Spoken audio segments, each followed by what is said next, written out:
Добро утро на всички! Добре дошли в моя YouTube канал. Днес ще ви взема с мен на едно екстремно преживяване, което ми е доста любимо. Това е едно от моите хобита.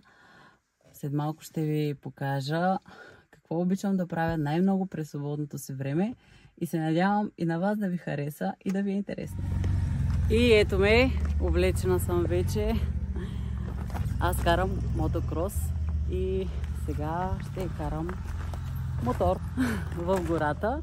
Много обичаме с баща ми да разпускаме по този начин и на мен ми е доста любимо това хоби. Наистина супер много разпускам и оставам с... Даже не мисля за нищо между другото, когато карам. И ми е много хубаво, защото си избистрям ума. Действа ми супер. Сега ще ви снимам също къде ходим, на какви клетки и как караме също. И така. Голям кеф!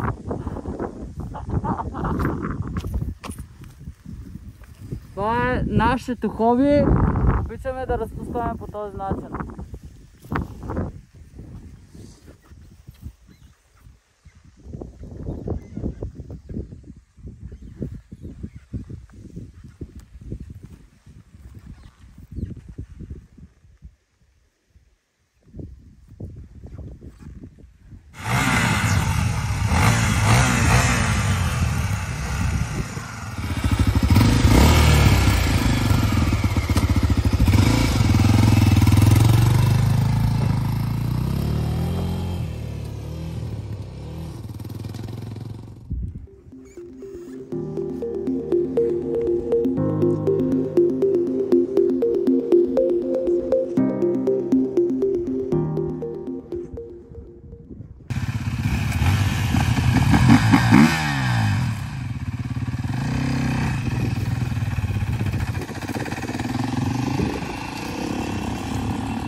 И край на карането, прибрахме моторите и не знам сколко ще караме, но се надявам да използваме хубавото време постоянно.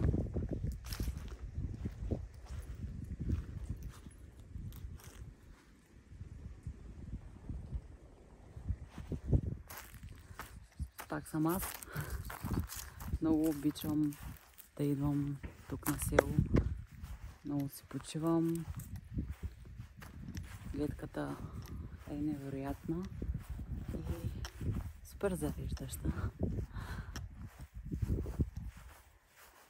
Винаги като дойда и имам чувство, че е различна. Никога не мога да и се насладя. Ето я.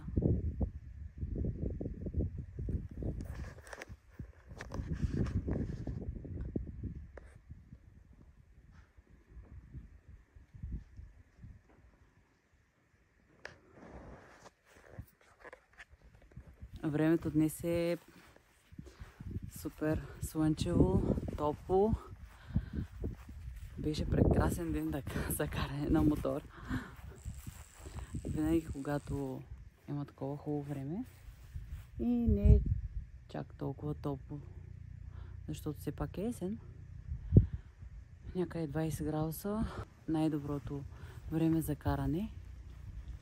И като е така, винаги гледаме да го използваме и да се почиваме в същото време, защото по този начин супер много разпускаме. Въпреки че е пак доста натоварващо. Да. И така, това беше с екстремното ми хоби. Ако трябва да бъда честна, наистина, изобщо не ми се тръгва в момента към града. Вместо да си легна на тревата, да си пия кафето, да си чета някоя книжка. Но работата ме зове и днес. Сега отивам в залата и ме очаква една тренировка. Но ще ви разкажам в следващото видео за тази моя цел, която успях да осъществя.